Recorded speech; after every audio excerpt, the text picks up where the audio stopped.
Les habíamos comentado que hoy a las 6 de la tarde en la sede del Partido Justicialista, ahí en Calle Crespo, frente a la Plaza España, ustedes saben bien dónde es, Irina Hauser va a presentar su libro Muerta o presa, la trama violenta detrás del atentado a la expresidenta Cristina Fernández de Kirchner. Y tienen la amabilidad de venir aquí a visitarnos quienes van a estar presentes hoy: Florencia Cariñano, la diputada nacional, también conocida como Callate Gato, y la queridísima Irina Hauser. ¿Cómo están? ¿Todo bien? ¿Qué tal? Bien, muy bien. Gracias por la invitación. ¿Presenté bien, Flor? No, porque uno puede presentar el mejor proyecto de ley, pero al final siempre se quedan con la frase polémica. Es así, necesitamos títulos. Es así. Bueno, igual en este caso yo lo que quiero ponderar es que Florencia ha hecho mucho con la frase que sea. Sí, para poner sobre el tapete el papel de Gerardo Milman en toda esta historia. Así que está bien. La frase que Volvió sea. a hablar Milman después de eso. Sí, claro. Es cierto. Es tristemente cierto. Y bueno, muy importante. Pero por ahí también que Milman no volviera a hablar tiene que ver con la condescendencia de los medios, ¿no? Nadie preguntó por Milman cuando Milman se escondió para adentro. Mira, algunos lo llamábamos. O unos pocos, sí. Sí, claro. Bueno, pero no quería contestar. No sé qué pasó con otros medios, pero estuvo guardado un tiempo y me da la sensación de que quedó bastante expuesto con el caso de Cristina. Recordemos que él es el único imputado por en una causa residual que queda a cargo de la jueza María Eugenia Capuchetti, donde se investiga la autoría intelectual del intento de magnicidio, ¿no? Pero en determinado momento, donde la jueza incluso queda bastante escrachada dentro del juicio oral, empieza a haber unos movimientos extraños, ¿no? Y Milman aparece hablando en un medio de Mendoza, y diciendo, una frase increíble: ya se va a saber quién le puso en las manos el arma a Fernando Sabac Montiel. Y si lo sabés, ¿por qué no me lo contás? Amigo, ¿cómo lo sabés vos? ¿De dónde? Claro, ¿Y tenés alguna responsabilidad institucional? ¿Sabés institucional? lo que decía? Además, no quiero spoilear a la jueza. Yo dije, chao, bueno. Ellos siempre se enteran antes de las Claro, decisiones, bueno. de lo que pasa en la justicia. No quiero spoilear a la jueza. Y después va y declara ante la jueza, él que está imputado, y dice, voy a dar una aclaración espontánea, ¿no? Y diciendo, yo soy una pobre víctima de Cristina. Dale, amigo, la que está presa es Cristina, no vos. Bueno, diciendo ese tipo de cosas y reiterando, además, bueno, en la nota que daba en Mendoza Online decía que había sido un autoatentado, que es una definición con la que jugó mucho la derecha, ¿no? Como para desacreditar lo que había ocurrido y que esto fuera desestimado como un hecho de violencia política, ¿no? Que lo lograron bastante durante los comienzos. Después en el juicio oral queda claro que es un hecho de violencia política. Pero bueno, Milman juega con eso todo el tiempo y va y declara y dice, no, sí, yo borré mi celular porque lo puedo borrar y porque tenía secretos de Estado. Cosas insólitas, ¿no? Y tenía fotos de menores, de gente de mi familia, no sé qué, gente conocida. Bueno, sí, yo lo borré. Claro, y ahora están peritando el celular. Y efectivamente faltan un montón de cosas. De fechas claves, Da la sensación que Muerta o presa, acá lo estoy mostrando, ahí, todavía no, ahí está. Da la sensación de que Muerta o presa, que ya tiene un par de años, porque fue casi con el hecho acontecido recientemente, sí, ¿no? Salió publicado cuando se cumplió un año. Al año, sí. Y lo trabajé en muy poco tiempo con un equipo de colegas durante 3 meses, muy poquito tiempo. Sí, así que fue casi al toque de... Claro, pero yo digo, vale resaltar el rigor, porque no pasó nada de tiempo, pero independientemente de eso, no solo que no perdió vigencia, sino que los acontecimientos le dieron más vigencia todavía. Bueno, también te muestra que Cristina tenía razón al decir me quieren presa muerta, porque esa frase la dijo cuando la condena el Tribunal Oral 2 en la causa Vialidad. Bueno, después además de todas las movilizaciones que había de apoyo a ella cuando era vicepresidenta, ocurrieron en medio del juicio de Vialidad, cuando termina el alegato del fiscal Diego Luciani, que había sido muy agresivo, ¿no? Y muy showman también, algo bastante infrecuente, o por lo menos hasta ese momento. Y ella cuando se dicta la condena, ahí es donde dicen, me quieren presa o muerta, y le dedica esa frase a Manieto, al Grupo Clarín, ¿no? Que bueno, que fue el que articuló y el que fue sedimentando todas las bases de la persecución judicial que hubo sobre ella. Y que termina en esto, ¿no? O sea, y al punto de, en una ocasión, titular, después del intento de magnicidio, la bala que no salió y el fallo que sí saldrá. ¿No? Vos te pones a pensar eso, nosotros que somos periodistas, ¿a quién se le ocurre poner un título así, no? Una desmesura. Es una locura. ¿Y cómo eso pasa, no? Y es gratis. Claro, el tema es que es gratis. El poder que tienes que tener para poner un título así. Tal cual. Digo, la impunidad. Digo, lo que te lleva a generar eso. Son los mismos que estuvieron durante 2 semanas diciendo la meten presa, y nos daban precisiones, horarios. Sí. Hablaban ellos con los jueces de la corte, los jueces les decían a estos diarios, y todos nosotros, incluidas Cristina, sus abogados, sin saber si iba a suceder o no. Entonces, bueno, ahí te das cuenta el poder mediático, cómo está unido al poder económico, que es lo que hablábamos hoy, y que en realidad los 3 supremos son chirolitas de estos tipos. Digo, cuando se decide que Cristina tiene que ir en cana, que tiene que estar presa, es cuando ella dice voy a ser candidata. Bueno, Cristina candidata es un problema para este modelo económico, es un problema para AEA, que es Asociación Empresaria Argentina, que son las familias que manejan la economía de este país y el modelo, y que dicen qué modelo económico va a tener este país. Es un modelo es un problema, Cristina candidata también para el FMI, es un problema sobre todo para Estados Unidos, que quiere un país acorde a lo que ellos necesitan de nosotros, no lo que nosotros necesitamos del mundo. Entonces, Cristina candidata era un problema. Si Cristina a lo mejor hubiera dicho, bueno, la voy a dejar pasar, no juego en esta, bueno. Ahora, Cristina, puesta en el conurbano, generando las pasiones que genera, recorriendo, hablando con la gente, preguntándole cuán mal está, mirá, te propongo volver. Bueno, todo eso fue el problema. Cuando Cristina decide ser candidata. A los 47 días falló la Corte. Y en términos geopolíticos, bueno, estamos haciendo como una charla, yo debería estar preguntando, pero digo, no, bueno, pero es lo que sucede. En términos geopolíticos, el imperio no gobierna México, no gobierna Brasil, digamos, Latinoamérica pasa a ser una preocupación, no gobierna Colombia, Chile. No gobierna bueno, Chile. Sí, Uruguay, lo es permanentemente, ¿no? Una preocupación para el imperio, pero... Sí, y además, una ocupación. Y además, esta modalidad de persecución a través de el instrumento del Poder Judicial no es una cuestión que ha pasado en Argentina nada más. O sea, que ya la hemos visto en otros lugares también, ¿no? Bueno, Correa en Correa, bueno, en Brasil con Lula mismo. También, o sea, cada proceso con sus características, pero bueno, es algo que se ha instrumentado en Latinoamérica, evidentemente.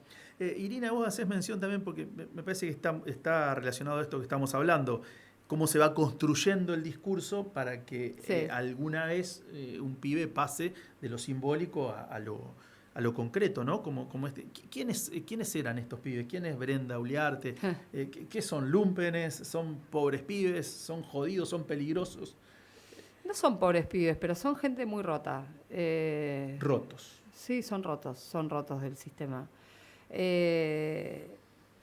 Y son rotos en quienes había permeado algo que evidentemente muchos de nosotros no habíamos visto, que eran los inicios de lo que hoy vemos a cielo abierto, ¿no? Que es un discurso excesivamente violento, un discurso ultra violento, que puede ser efectivamente performativo, ¿no?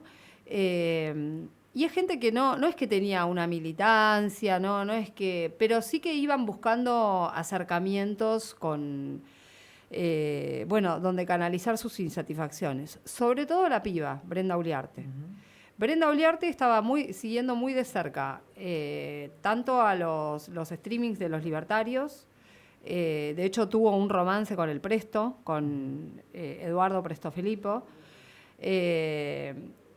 O sea, a ese nivel, ¿no? Y seguía también a los que tenían en ese momento una organización que se llamaba Revolución Federal, que desde mi punto de vista tuvo una incidencia, por lo menos con sus mensajes, muy gravitante en este hecho, aunque desde el punto de vista judicial se intentó escindir las causas y se mantuvieron escindidas, ¿no? La causa del atentado y la de la organización Revolución Federal. Y esta chica seguía a esa organización, iba a sus movilizaciones, lo llevó a Sabac Montiel a una de esas movilizaciones. Era donde llevaban la guillotina, las orcas, las antorchas, ¿no? Claro, y los que veíamos en ese momento esos acontecimientos, lo tomamos como... Lo veíamos como piezas sueltas de algo que no sabíamos lo que era, pero bueno, era un caldo de cultivo verdaderamente. Porque a eso tenés que agregarle... No solo lo que pasaba en esos grupos de ultraderecha de gente muy joven, ¿no? Porque la característica además es que era gente joven tratando de instalar su disconformidad con todo el sistema, su repudio a las vacunas, su repudio al encierro. Con un contexto, el pospandemia, el mundo en conflicto. Empezaron, ¿no?, en medio de la Sí. pandemia. O sea, Revolución Federal empieza después, pero los grupos de libertarios empezaron antes. Tenían transmisiones muy masivas por YouTube, donde además se la pasaban hablando de Cristina y de Alberto. Y eso, bueno, la percepción que yo tengo y que fue lo sorprendente al ponernos a investigar, ¿no? Es que todo eso estaba pasando, estaba muy cerca nuestro y no lo estábamos viendo. Y tampoco teníamos la conciencia de cuán cerca puede estar la acción de un discurso, ¿no? De que alguien diga, sí, hay que matar a Cristina, porque eso era lo que decían los de Revolución Federal, por ejemplo, en sus streamings, y que eso después ocurriera, ¿no? A veces yo entiendo que es difícil de entender, pero de comprender o de decir, sí, del discurso puede haber un paso al hecho. Nosotros investigamos bastante sobre eso, nos pusimos a ver qué tipo de estudios había sobre estas cuestiones. Acá en Argentina hay mucho estudiado y hay cualitativo y cuantitativo también sobre cómo funciona este tipo de discurso violento. Y después hay algo que, bueno, unos hallazgos que por ahí fueron posteriores al libro, que vos sabés que justo en Estados Unidos, por ejemplo, da la casualidad, en la Universidad de Columbia han estudiado y buscan la manera, porque el problema que hay con esto es que desde el punto de vista jurídico no tenés cómo encuadrarlo. No lo encuadras. Porque tenés un montón de políticos diciendo hay que eliminar, hay que exterminar, hay que matar, hay que bla, bla, bla, hay que condenar a muerte a Cristina, bueno, ese tipo de cosas. Tenés estos grupos violentos, pero desde el punto de vista jurídico no tenés cómo canalizar eso. No hay una forma de que se canalice. Y en Colombia le dieron un nombre a esto y se ve que están intentando que se implemente de alguna manera, y algunos juristas empiezan a invocar este concepto que es algo que describe fenómenos de estas características y le dicen terrorismo estocástico. A ver. Terrorismo estocástico. Estocástico viene de estadística. Entonces es la repetición de una cantidad de hechos violentos, de discursos violentos en una dirección, en un sentido, que vos sabés que van a tener un resultado, que no sabés bien qué resultado van a tener, ni sobre quién van a recaer, ni cuándo, pero en algún momento va a suceder. A mí eso me pareció súper interesante. Eso, bueno, lo vi después que saliera el libro, pero igual en el libro lo que está más contado son las investigaciones que hay acá en Argentina, ¿no? ¿Y por qué a mí me interesó esto? Porque obviamente uno como periodista quiere decir, quiero contar la verdad, quiero saber quién estuvo detrás, quiero saber qué pasó. Es muy probable que acá no sepamos si alguien dio una orden, o si alguien instigó, o sea, yo que hace mucho tiempo cubro tribunales, digo, nunca renuncio a la expectativa de saber, ¿no? Pero con lo que estamos viendo en esta causa, las tropelías de la jueza Capuchetti y demás, es muy difícil poder sostener la expectativa de que algo se va a dilucidar. Pero lo que es indiscutible es que había un contexto muy propicio para que esta gente que vos me preguntabas quiénes son, se sintiera completamente alojada para poder cometer un hecho de estas características. Y es muy impresionante como ella, por ejemplo, Brenda Uliarte, que es una chica, toda su historia está contada en el libro. Sí, No spoileemos más, pero no quiero spoilear mucho, pero está contada toda su historia, está contada la historia sobre todo los tres personajes que fueron a juicio como posibles autores materiales, ¿no? De Sabac Montiel también. Sabac Montiel, un pibe que es, bueno, de nacionalidad brasileña, bueno, que fue picoteando en su vida distintos trabajos, un pibe medio con creencias medio esotéricas, con mucha lectura encima, eso también es muy llamativo. Y en base también a esas lecturas que se ve que él fue recogiendo, fue construyendo alguna cosa sobre sí mismo, pero también en su afán de conquistarla a ella, ¿no? Y de que ella le creyera más a él que al Presto. Cosas de ese tipo, ¿no? Porque son seres humanos, además de que intentaron matar a Cristina. Con lo cual no los estoy exculpando de nada, porque incluso Sabac Montiel está confeso. Sabac Montiel en el juicio dijo, sí, yo la quise matar porque era chorra. Y no mostró tampoco un ápice de arrepentimiento. No está arrepentido, nada. Nada. Sigue sosteniendo lo que dijo desde un principio. Pero, por ejemplo, en toda esa cosa tan extraña que tiene, pero fíjate cómo son las conexiones, ¿no? Y por qué yo digo que acá hay un trasfondo del discurso libertario muy, muy filtrado en esta gente. Este flaco, cuando lo detienen, en una de las primeras entrevistas que tiene con peritos y incluso con su propio defensor, dice, yo soy el hombre gris. ¿Quién es el máximo cultor del hombre gris en este país en este momento? Que lo tiene tatuado. Santiago Caputo. Está en su oficina, está dibujado en la pared, y el ¿no? que lo contrataba como carpintero, además. La familia que lo contrataba. No, ese vos decís Santiago. No, Santiago Caputo, el que fue Santiago. Santi, el asesor del presidente. Que no sabemos ahora bien qué clase de quilombos tiene, pero... Las fuerzas del cielo vendrían a ser. Sí, claro, las fuerzas del cielo, exactamente, ¿no? Y en la oficina tiene el dibujo de Solari Parravicini. Bueno, este pibe tiene muy claro quién era Solari Parravicini, sus profecías, o sea, todo esto. Por eso te digo, los personajes son muy llamativos, pero no son locos. Que esto es algo en lo que yo insisto mucho, porque la sensación que te quieren dejar, además, mandándolos a lo solucionás juicio, enseguida, diciendo claro, así se resuelve claro. fácil. No, y esta chica decía, mirá que hoy soy San Martín, voy a liberar a la patria. Ella sabía perfectamente lo que estaba diciendo. Para ella liberar a la patria era matar a Cristina. O sea, libertad, ¿en qué sentido estamos hablando, querida? ¿No?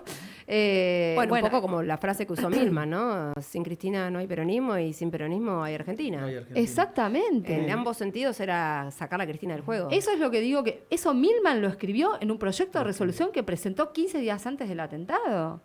Y decía, no sea cosa con vanguardista iluminado. No sea cosa que le pase algo, dijo. Sí. ¿Y quién es el dueño de Milman? Es una gran pregunta. Yo creo que, o sea, lo que sí que tenemos que ver es ¿qué fue Milman?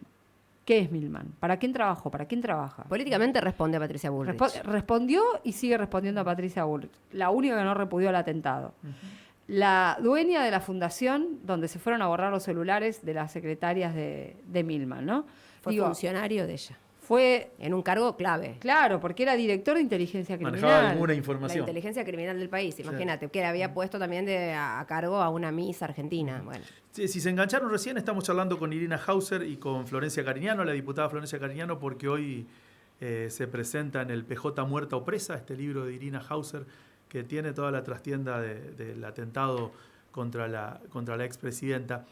Pero quería tomar lo que decía Irina con respecto a estos chicos, a Sabac Montiel, a Brenda Uriarte. Ella decía, son rotos. Que es un hallazgo, ese término que se empezó a usar, ¿no? Sí, Tenemos, rotos. el presidente es un roto, ¿no? También, o viene de serlo. ¿Qué está haciendo la política, Flor, desde el campo popular para, si se quiere, darle un paraguas de contención, para que esos rotos dejen de ser rotos o para que otros no aparezcan como rotos? Bueno, primero hay yo siempre digo una gran responsabilidad. El otro día hablaba con pibes de centros secundarios. Te mandé porque él no dice que va a estar. Vos no decís que vas a estar. Sí, yo ahí voy te a mandé estar, la presentación pero, donde vas a estar, donde estás incluido. Estoy, no quería. Vas a estar hoy. Digo, primero acá les mando el flyer para que me ahí pongan a mí, si no va a haber pues una humilde ola y no de sé. despidos acá. Claro.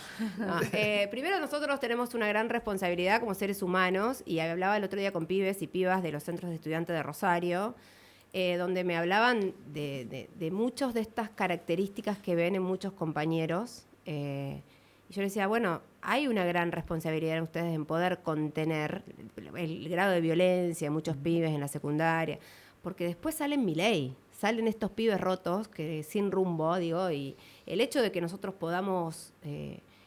cuando uno habla de rotos y ve las historias familiares de cada uno de estos pibes, ya no tan pibes, no. O de Milei mismo, decís el odio que tuviste que haber tenido en tu vida para, no sé, quitarle una pensión a una persona discapacitada, para ver cómo están moliendo a palos a un jubilado y querer aún así no aumentarle ni 25.000 pesos la jubilación. ¿Qué te hicieron de chico? Y regodearte, ¿Qué faltó el en regodeo. todo? Claro, ¿qué faltó en todos estos seres humanos que se regodean?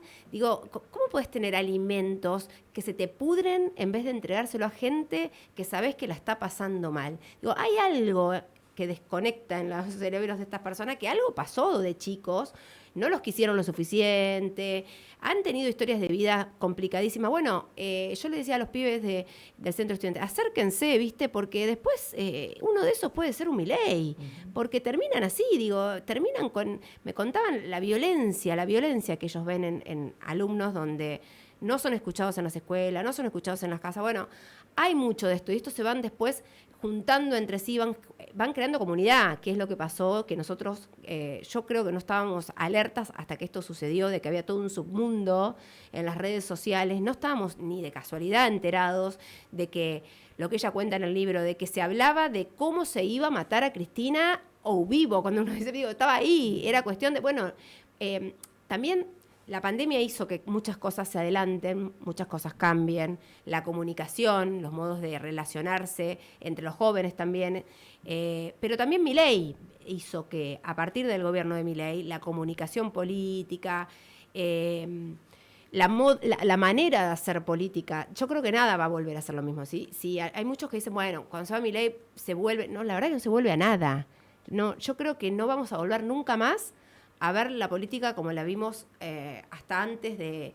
Pero no es Milei, es la pandemia, son un montón de circunstancias que hicieron que, para mí, la comunicación política, el modo de hacer política, nunca más vuelva a ser el mismo. Y el mundo del trabajo, ¿no? También se ha modificado de tal manera que esa idea del peronismo, de representación del peronismo, que antes se simplificaba con... ¿A quién estabas con hablando el pueblo antes? trabajador, Claro. Hoy no existe más esa idea, ¿no? El sujeto al cual el peronismo tenía muy claro a quién representaba y a quién le hablaba, hoy es minoritario. Sí, hay otros sujetos a los cuales vos también tenés que poder interpelar, y la verdad es que nos cuesta, claro que nos cuesta, porque nos cuesta interpelar a los pibes porque están en una dimensión para nosotros muchas veces desconocida, de cómo actúan en las redes, de cómo se relacionan, y obviamente que nos cuesta interpelarlos para que se involucren en la política, para que les interese la política.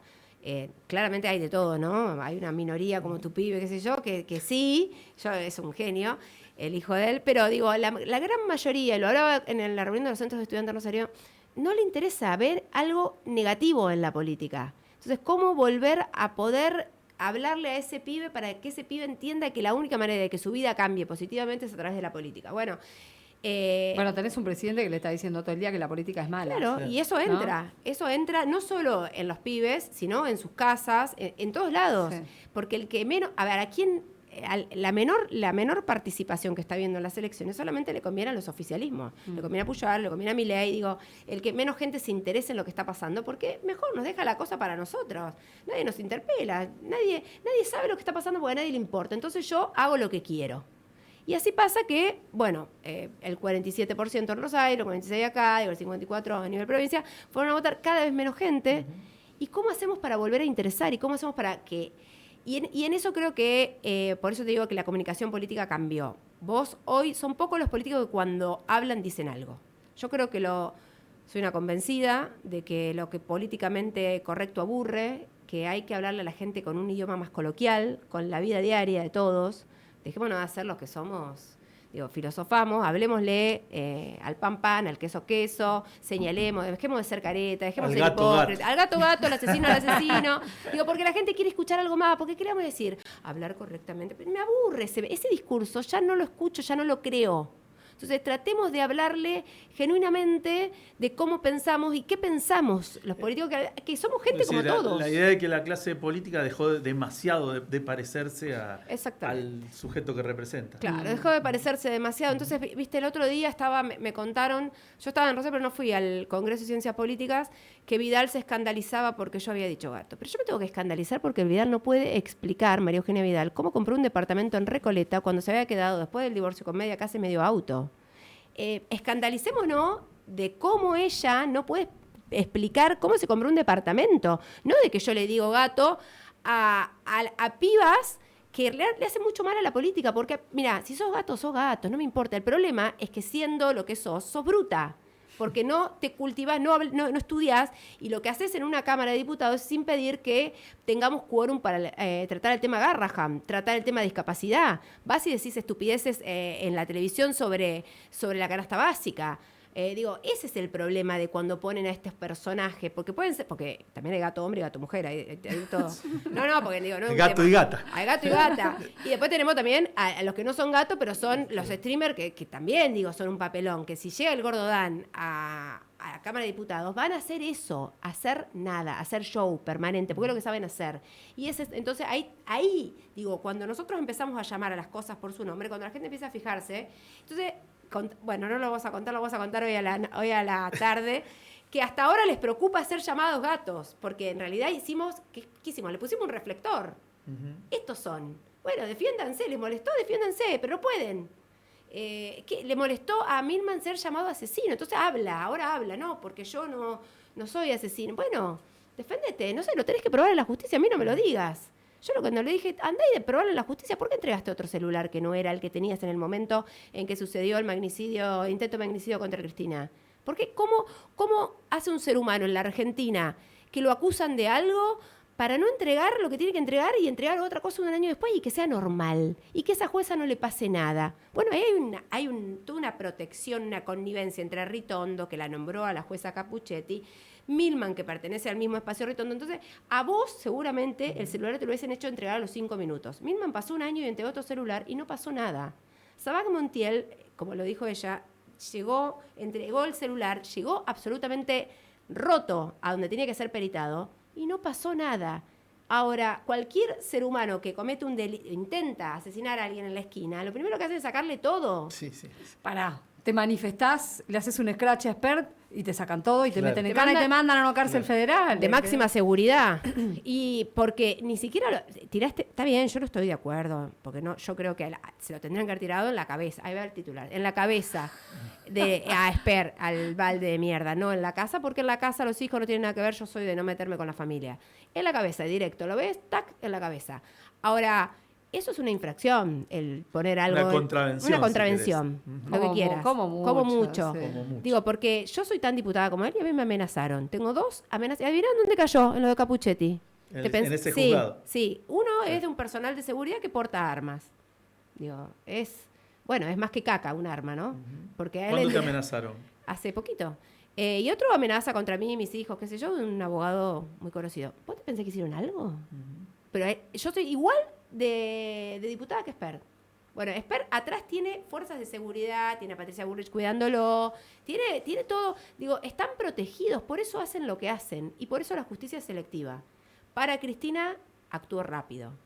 Para el resto no actúa muchas veces, para el resto del poder económico.